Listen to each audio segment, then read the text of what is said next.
একদিন হজরত মোহাম্মদ সাল্লাল্লাহু আলাইহি সাল্লাম একটি বিরাট জনমানবহীন প্রান্তরের উপর দিয়ে একা একা হেঁটে যাচ্ছিলেন।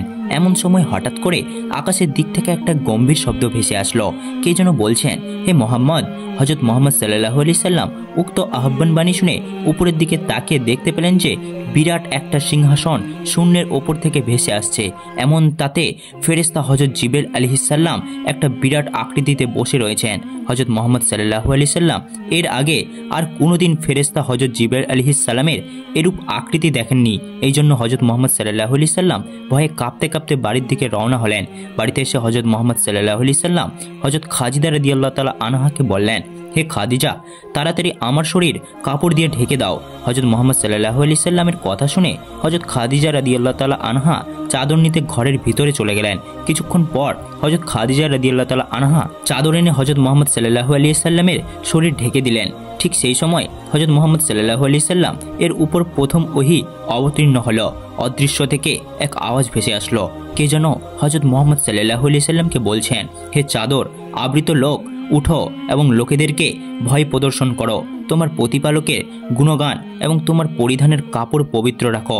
শিরক ও কুপরি থেকে দূরে থাকো। তারপর থেকে যথারীতি সময়ে হজরত মোহাম্মদ সাল্লাল্লাহু আলাইহি সাল্লাম এর উপর ওহী নাজিল হতে লাগলো। পবিত্র কুরআনে যে আয়াত যখন নাজিল হতো হজরত মোহাম্মদ সাল্লাল্লাহু আলাইহি সাল্লাম সেই সময় তা মুখস্থ করে রাখতেন এবং তা হজরত খাদিজা রাদিয়াল্লাহু তাআলা আনহাকে পাঠ করে শোনাতেন। হজরত খাদিজা রাদিয়াল্লাহু তাআলা আনহার সাথে মুখস্থ করে ফেলতেন।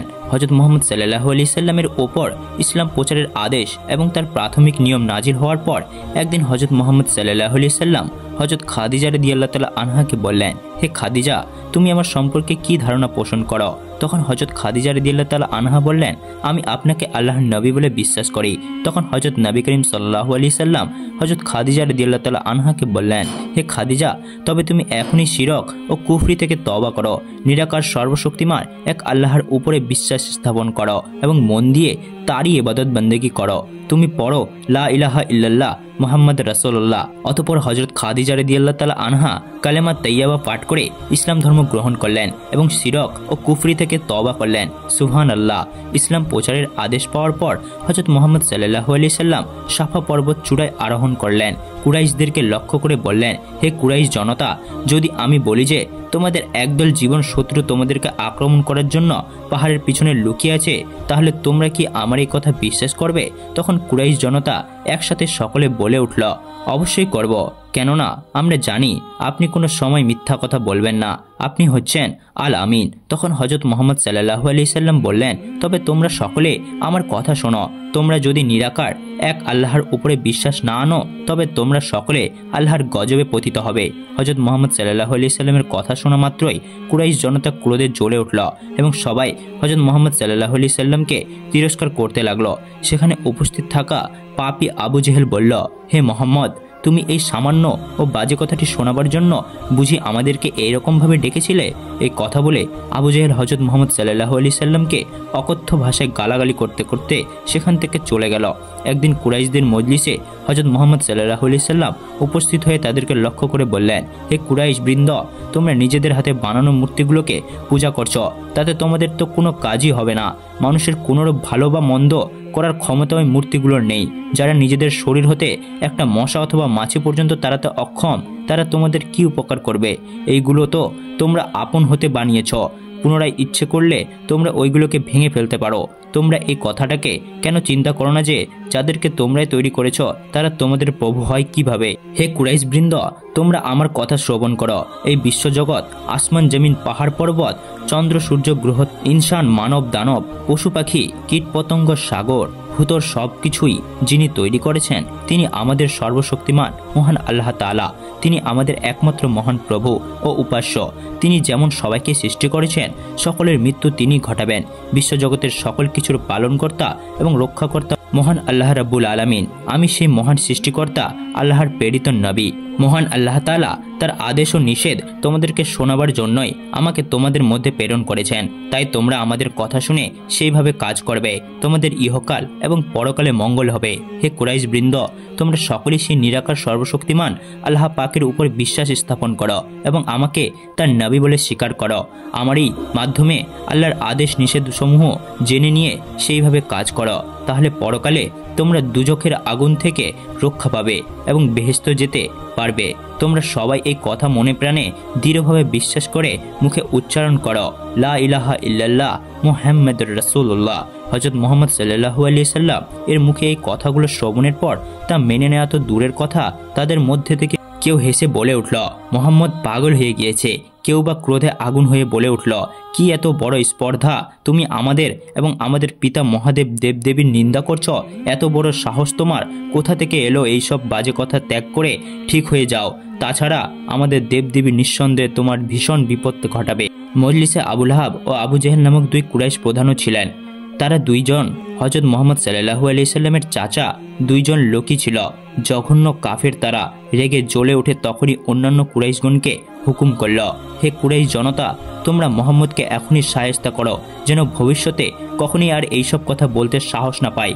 এই দুই কুরাইশ নেতার নির্দেশে পাপিষ্ট কুরাইশ দল হযরত মুহাম্মদ সাল্লাল্লাহু আলাইহি সাল্লামের উপরে ঝাঁপিয়ে পড়ল এবং হযরত মুহাম্মদ সাল্লাল্লাহু আলাইহি সাল্লামের উপরে অকথ্য নির্যাতন ও অত্যাচার চালাতে লাগল। তাদের সেই অমানসিক অত্যাচারে হযরত মুহাম্মদ সাল্লাল্লাহু আলাইহি সাল্লামের পবিত্র দেহের বিভিন্ন স্থান জখম হয়ে রক্ত ঝরতে লাগলো। অতঃপর তারা হযরত মুহাম্মদ সাল্লাল্লাহু আলাইহি সাল্লামকে বলল, এরপরেও যদি তুমি শুধরে না যাও তাহলে তোমাকে আরও কঠিন শাস্তি দেওয়া হবে।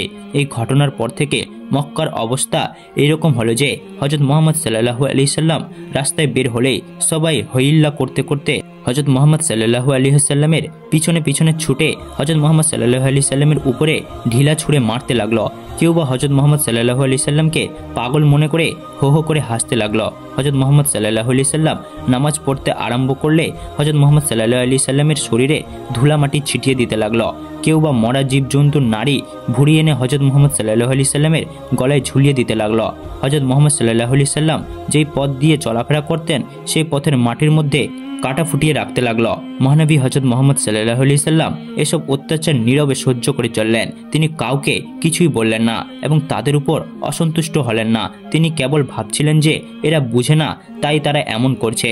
তাদের জ্ঞান ফিরে আসলে অবশ্যই তারা এরূপ কাজ করবেন। এখন তারা অবোধ এবং অবুঝ, তাই যত অত্যাচারী আসুক না কেন হযরত মুহাম্মদ সাল্লাল্লাহু আলাইহি সাল্লাম তার কর্তব্য হতে এতটুকু মাত্র পিছনে হটলেন না। হযরত মুহাম্মদ সাল্লাল্লাহু আলাইহি সাল্লামের কর্তব্য পালন করেই চললেন। যারা হযরত মুহাম্মদ সাল্লাল্লাহু আলাইহি সাল্লামের উপরে কঠোর অত্যাচার করে হযরত মুহাম্মদ সাল্লাল্লাহু আলাইহি সাল্লাম তাদের সাথে হেসে হেসে কথা বলেন এবং মিষ্টি ভাষায় তাদেরকে বুঝতে থাকেন। হযরত মুহাম্মদ সাল্লাল্লাহু আলাইহি সাল্লামের এমন কঠোর অধ্যাবসা এবং সহনশীলতার ফলে ক্রমে ক্রমে দুই একজন করে হযরত মুহাম্মদ সাল্লাল্লাহু আলাইহি সাল্লামের কথা বুঝতে পারল এবং তারা দেবদেবীর পূজা পরিত্যাগ করে ইসলাম ধর্মের দীক্ষা গ্রহণ করতে লাগলো।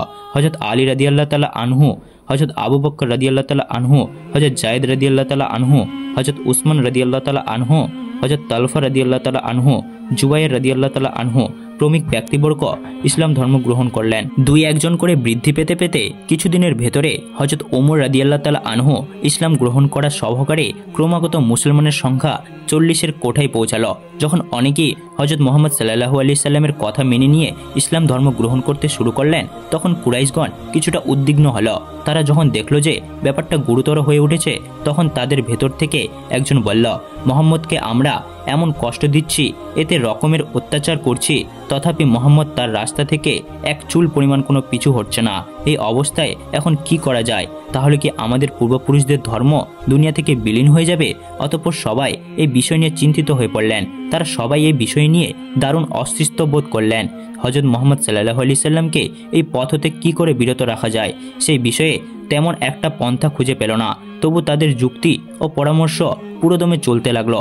তাদের ভিতর থেকে একজন বলল, এইভাবে দিন দিন মুহাম্মদ আশকারা ও প্রশ্রয় পেতে থাকলে আমাদের বাপ দাদাদের ধর্মের অস্তিত্ব সম্পূর্ণই বিলীন হয়ে যাবে। অবশেষে কুরাইশ প্রধান আবু জেহেল ও আবু লাহাব এবং আবু সুফিয়ান এইসব ব্যক্তিগণ পরামর্শ করে উতবা নামক তাদের ওই দলের একজন বিচক্ষণ নেতাকে হযরত মুহাম্মদ সাল্লাল্লাহু আলাইহি সাল্লামের নিকট পাঠিয়ে দিল। উতবা হযরত মুহাম্মদ সাল্লাল্লাহু আলাইহি সাল্লামের নিকটে এসে প্রথমত অনেক মন ভোলানো কথা বলে হযরত মুহাম্মদ সাল্লাল্লাহু আলাইহি সাল্লাম বশ করার চেষ্টা করল। উতবা বলল, হে মুহাম্মদ, তুমি তো আমাদের পর নও, তুমি আমাদের বংশেরই একজন লোক। এছাড়া তুমি বিশেষ সম্মানিত লোকের নাতি এবং সম্মানিত লোকের ছেলে, তাই আমরা তোমাকে বিশেষভাবে ভালোবাসি। কিন্তু আমাদের মনে খুব দুঃখ এই জন্য যে তোমরা ইসলাম প্রচারের ঘটনার জন্য সকলে তোমার প্রতি অত্যাচার করে নির্যাতন চালায়। হে মোহাম্মদ, তুমি এসব কথা কেন বলছো? বলো তো, তুমি অযথা আমাদের দেবদেবীকে অসম্মান করো, তাদের নিন্দাবাদ করো কেন? তুমি আমাদের পূর্বপুরুষদের ধর্মকে মিথ্যা ধর্ম বলো। এই সমস্ত কথা তো ভালো কথা নয়। দেখো, তোমার কথাই আমাদের নিজেদের ভিতরে দলাদলি শুরু হয়ে গিয়েছে। তুমি আমাদের বংশের ছেলে বলে আমরা লোকের নিকট মুখ দেখাতে পারি না। নানাজনে আমাদেরকে নানা রকম কথা বলে। সেই জন্যই আমি তোমার মনের কথা জানতে চাই যে তোমার আসল উদ্দেশ্যটা কি। তোমার মনের কথা আমার কাছে নিঃসংকোচনে খুলে বলো। হে মোহাম্মদ, তুমি কি চাও? কি তোমার আশা? যদি তোমার টাকার দরকার থাকে তাহলে বলো, তোমাকে আমরা এত টাকা দিয়ে দিব যে তুমি সারা জীবন দুই হাতে ব্যয় করেও তা শেষ করতে পারবে না। আর যদি তুমি মান সম্মানের আশা আকাঙ্ক্ষা করো তবে আমরা তোমাকে আমাদের ভিতর সর্বপ্রধান নেতা বানিয়ে দিব। তোমার কথায় আমরা উঠা বসা করব। তোমার নির্দেশ আমরা সবাই মিলে পালন করব। আর যদি সুন্দরী রমণী বিবাহ করতে চাও তাও আমাকে বলো, আমরা তোমাকে আরবের সব থেকে সুন্দরী মহিলাকে বিবাহ করিয়ে দিব। তোমাকে আমি অনুরোধ করছি যে তুমি আমাদের দেবদেবীর নিন্দা করো না, আমাদের দেবদেবীর উপরে মিথ্যা অপবাদ করো না। বলো মোহাম্মদ, তোমার মনের মূল উদ্দেশ্য কি? উদ্বার কথা শ্রবণ করে রাসূল আকরাম সাল্লাল্লাহু আলাইহি সাল্লাম তখন বললেন, শুনুন চাচাজান, আপনি এতক্ষণ যেসব কথা বললেন আমার মনের মধ্যে তার কোনো খেয়াল বা আকাঙ্ক্ষাই নেই। কেননা ওইসব পার্থিব বস্তু আর পার্থিব বস্তু আমার কাছে তুচ্ছ, তার কোনো মূল্যই নেই। ধন সম্পদ, রাজ্য, নেতৃত্ব, খ্যাতি বা সুন্দরী স্ত্রী মানুষের জন্য কল্যাণ বা মঙ্গল ডেকে আনতে পারে না। সুতরাং তার পিছনে ধাবিত হওয়া মানুষের কাজ নয়। আমাদের মানুষ হিসেবে প্রকৃত কাজ হলো সবার আগে আমাদের সৃষ্টিকর্তাকে চিনতে হবে। তারপর তিনি আমাদেরকে জীবনকে সার্থক ও সুন্দর করে তোলার জন্য যেসব নির্দেশ প্রদান করেছেন তা যথাযথভাবে পালন করতে হবে। নতুবা আমাদের পার্থিব জীবন যেমন বৃথা হিসেবে গণ্য হবে, তেমন পরলৌকিক জীবনও মহা অশান্তিতে অতিবাহিত হবে। আপনারা নিজেদের হাতে মূর্তি বানিয়ে তাকে নিজেদের প্রভু হিসেবে পূজা করেন। চাচাজান, একটু চিন্তা করে দেখুন, এর চেয়ে হাস্যকর কাজ আর কি হতে পারে? অথচ আপনারা কত জ্ঞানী এবং বিচক্ষণ ব্যক্তি, আপনারা অনেক কিছু বুঝেন এবং জানেন, কিন্তু তারপরেও এই কাজটি কেন করছেন তা নিজেদের কাছে জিজ্ঞেস করছেন। চাচাজান, জেনে রাখুন, আসলে আমরা আমাদের আসল প্রভু ও মহান মালিক হলো এক নিরাকার সর্বশক্তিমান মহান আল্লাহ। তিনি আমাদেরকে সৃষ্টি করেছেন, তিনি আমাদেরকে প্রতিপালন করেছেন, আর ওই দোয়ায় আমরা সমস্ত নিয়ামত পাচ্ছি এবং ভোগ করছি। তার ইচ্ছার বিরুদ্ধে আমরা কিছুই করতে পারি না। তার ইচ্ছা আমরা তার অনুগত হয়ে চলি এবং আদেশ ও নিষেধ সমূহ মেনে চলি, আর তারই মাধ্যমে নিজেদের পরলৌকিক জীবনে সুখ ও শান্তির নিশ্চয়তা বিধান করে সেই মানুষের নিকট এই শিক্ষা প্রচার করার জন্যই মহান আল্লাহ রাব্বুল আলামিন আমাকে তার নবী হিসেবে পৃথিবীতে প্রেরণ করেছেন। ইতিপূর্বে পৃথিবীতে আরও অনেক নবী ও রাসূলগত হয়ে গিয়েছেন, আমাকে পাঠানো হয়েছে শেষ নবী হিসেবে। তাই আমার একমাত্র কাম্য হলো, চাচাজান, আপনারা সকলে সেই সর্বশক্তিমান সৃষ্টিকর্তাকে মহান আল্লাহ বলে স্বীকার করে নিন এবং আমাকে তার নবী বলে স্বীকার করুন। আর আমি আল্লাহ পাকের তরফ হতে আপনাদের সামনে যে নির্দেশ এবং রীতিনীতি পেশ করি আপনারা তদ অনুযায়ী নিজেদের চালিত করুন। এছাড়া আমি আপনাদের নিকট আর কিছুই চাই না। অতঃপর হযরত মুহাম্মদ সাল্লাল্লাহু আলাইহি সাল্লাম কোরআন থেকে কতিপয় আয়াত পড়ে উতবাকে শোনালেন আর বললেন, চাচাজান, এই যে পড়লাম এইগুলো আমার নিজস্ব কোনো কথা নয়, এইগুলো সেই মহান সত্তা প্রভু আল্লাহ পাকের পবিত্র বাণী। উতবা তার জীবনে এমন মূল্যবান বাণী আর কোনোদিনই শোনেননি। মহানবী হযরত মুহাম্মদ সাল্লাল্লাহু আলাইহি সাল্লামের মুখে এমন অমূল্য উপদেশ এবং কোরআন মসজিদে মহানবী শুনে উতবার হৃদয়ের মধ্যে ভাবনার সৃষ্টি হয়ে গেল। উতবার ইচ্ছে হলো সে তখনই মহানবী হযরত মুহাম্মদ সাল্লাল্লাহু আলাইহি সাল্লাম এর নিকটে ইসলাম ধর্ম গ্রহণ করবে, কিন্তু আবু জেহেল এবং আবু লাহাব তাকে এখানে পাঠিয়েছে তাদের কথা মনে হওয়ায় উতবার মন আবার অনুরূপ হয়ে গেল। উতবা তখন রাসূল আকরাম সাল্লাল্লাহু আলাইহি সাল্লামকে বলল, তুমি যা বললে তা অবশ্যই সত্য আর উত্তম বাক্য, তোমার সব কথাই আমার মনে লেগেছে, কিন্তু তুমি একটু অপেক্ষা করো, আমি চিন্তা করে দেখি এই সম্পর্কে কি করা যায়। অতঃপর উতবা আবু জেহেল ও আবু লাহাব প্রমুখ দলপতিদের নিকটে উপস্থিত হয়ে কেমন যেন এক অস্বাভাবিক অবস্থায় তাদেরকে উদ্দেশ্য করে বলতে লাগলো, আজ আমি হযরত মুহাম্মদ সাল্লাল্লাহু আলাইহি সাল্লামের মুখে যেসব মূল্যবান বাণী শুনে এলাম তা আর জীবনে কখনো শুনিনি। তোমরা মোহাম্মদকে যাই মনে করো না কেন, আসলে মোহাম্মদ অত্যন্ত ভালো লোক, তোমরা মোহাম্মদের প্রতিও আর অত্যাচার করো না। উতবার কথা শ্রবণ করে উপস্থিত লোকগণ হো হো করে হেসে উঠল। আবু জেহেল বলে উঠল, মোহাম্মদ দেখা যায় উতবাকে জাদু করেছে, সে তো ভয়ঙ্কর জাদুকর, সর্বনাশ, মোহাম্মদের কাছে আর কেউ যেন কখনো ভুলেও না যায়। তাহলে মোহাম্মদ সে সমস্ত লোকেদেরকেও এই বুড়ো উদ্বার মতোই দশা করবে। হযরত মুহাম্মদ সাল্লাল্লাহু আলাইহি সাল্লামের দিন প্রচারের ধারা একইভাবে জারি ছিল। যেখানে প্রকাশ্য সম্ভব সেখানে প্রকাশ্য, আর যেখানে গোপনে দরকার সেখানে গোপনে ইসলাম প্রচারের কাজ চলছিল। ওইদিকে কুরাইশগণ দেখল যে হযরত মুহাম্মদ সাল্লাল্লাহু আলাইহি সাল্লামকে জুলুম, অত্যাচার, ভয়ভীতি, প্রয়োগ আর প্রলোভন ইত্যাদি কোনো কিছুর দ্বারা ফেরানো যাচ্ছে না। তিনি নিজের কাজ একইভাবে চালিয়ে যাচ্ছেন। এইসব কারণে তারা খুব চিন্তায় পড়ে গেল যে এখন কি করা যায়, কোনো রাস্তা অবলম্বন করলে এই বিপদ চিরদিনের জন্য বন্ধ করে দেওয়া যেতে পারে। অবশেষে তারা সবাই একটা বুদ্ধি স্থির করে হযরত মুহাম্মদ সাল্লাল্লাহু আলাইহি সাল্লামের চাচা আবু তালেবের নিকটে গিয়ে উপস্থিত হলো এবং হযরত মুহাম্মদ সাল্লাল্লাহু আলাইহি সাল্লামের বিরুদ্ধে অভিযোগ উত্থাপন করে বলল, হে আবু তালেব, আপনার ভাতিজা মুহাম্মদ আমাদের মধ্যে যে গোলমাল এবং অরাজকতার সৃষ্টি করছে তাতে আমরা খুবই ব্যথিত। আমরা কেবল আপনার মর্যাদা ও সম্মানের দিকে লক্ষ্য করে মুহাম্মদকে কিছুই বলছি না, অথচ এখন আর আমাদের দ্বারা চুপ করে থাকা সম্ভব নয়। মুহাম্মদ আমাদের দেবদেবীর নিন্দা করে আমাদের পূর্বপুরুষদের ধর্মকে মিথ্যা ধর্ম বলে, আমাদের পূর্বপুরুষকে এবং আমাদেরকে দুজখী বলে গণ্য করে। এ যে নীরবে মেনে নেওয়া আর যায় না, তা আপনি ভালো করে বুঝেন। আপনার নিকট আমাদের আসার কারণ হলো আপনি হলেন মুহাম্মদের প্রধান অভিভাবক আর সে হলো আপনার ভাতিজা। তাই আপনি তাকে এই বিষয়ের সমাধান ও সতর্ক করে দিবেন। মুহাম্মদ এই আপত্তিকর কাজ হতে বিরত করবেন আর কখনো যেন মুহাম্মদ এমন কাজে প্রবৃত্ত না হয়। এইসব কথা না বলে যদি মুহাম্মদ আপনার নিষেধ অমান্য করে তবে আপনি মুহাম্মদকে বাড়ি থেকে তাড়িয়ে দিবেন। আবু তালেব তাদের কথা শুনে তাদেরকে এমন আশ্বাস দিলেন যে আচ্ছা, আমি মুহাম্মদকে সতর্ক করে দিব যে সে যেন এই ব্যাপারে সতর্ক হয়ে যায়। কুরাইশগণ আবু তালেবের কথায় কিছুটা আশ্বস্ত হয়ে সেখান থেকে চলে গেল। অতঃপর চাচা আবু তালেব হযরত মুহাম্মদ সাল্লাল্লাহু আলাইহি সাল্লামের নিকটে গেলেন এবং তাকে নির্জনে ডেকে অত্যন্ত শান্ত ভাষায় বললেন, বাবা মুহাম্মদ, তুমি কুরাইশদের দেবদেবীকে যাতা বলো, তাদের নিন্দা করো, কুরাইশদের ধর্মকে খারাপ বলো। এসব কারণে তারা তোমার উপর ভীষণ রাগান্বিত, হয়তো উত্তেজিত হয়ে তারা তোমার জীবনহানি ঘটাতে পারে। তাই তোমাকে বলছি বাবা, তুমি আর ওইসব কথা বলো না। অযথা জীবনের উপরে ঝুঁকি নিয়ে কোনো লাভ নেই। তারা যখন তোমার কথার প্রতি গুরুত্ব দিচ্ছে না, তোমার এত কি দরকার আছে যে নিজের উপরে এমন বিপদ ডেকে এনে তাদের ভালো করতে যাওয়ায়? আমার কথা এই যে বাবা, তোমার নিজের দেবদেবীর পূজা করতে ইচ্ছে হয় না, তুমি করো না, কিন্তু যারা তা করছে অথবা করা ভালো মনে করছে তাদের বিপক্ষে কথা বলে হাঙ্গামা সৃষ্টি করতে যাওয়ার কোনোই দরকার নেই। তুমি এটুকু ধৈর্য ধারণ করে থাকো। মহানবী হযরত মুহাম্মদ সাল্লাল্লাহু আলাইহি সাল্লাম স্নেহশীল অভিভাবক চাচা আবু তালেবের মুখে এই ধরনের কথা শ্রবণ করে ব্যথিত হলেন, কিন্তু তার মনোবলের উপরে কোনো প্রকার প্রতিক্রিয়া সৃষ্টি হলো না। হযরত মুহাম্মদ সাল্লাল্লাহু আলাইহি সাল্লাম চাচা আবু তালেবকে উদ্দেশ্য করে বললেন, মহান আল্লাহ পাক আমাকে মানুষের নিকট প্রকৃত সত্য তুলে ধরতে পৃথিবীতে প্রেরণ করেছেন। যতদিন এই দেহে প্রাণ থাকবে ততদিন আমাকে আমার এই কর্তব্য পালন করতেই হবে। কারো প্রলম্বন অথবা ভয়ভীতি প্রদর্শনে আমি আমার এই দায়িত্বের উপর অবহেলা করতে পারবো না। হয় মানুষের মাঝে সত্যবাণী প্রচার করে সফল হব, আর না হয় আমি ওই উপলক্ষে মানুষের হাতে প্রাণ বিসর্জন দিতে হলেও তাও দিয়ে দিব।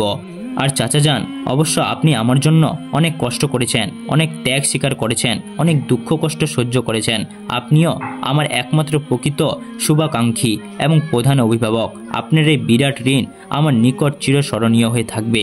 তবে চাচা যান, এখন যদি আপনি আমাকে প্রকৃত সত্যকে মিথ্যার দাপটে ছাপিয়ে রাখতে বলেন তাহলে আমি এই ব্যাপারে অবশ্যই অপারগ।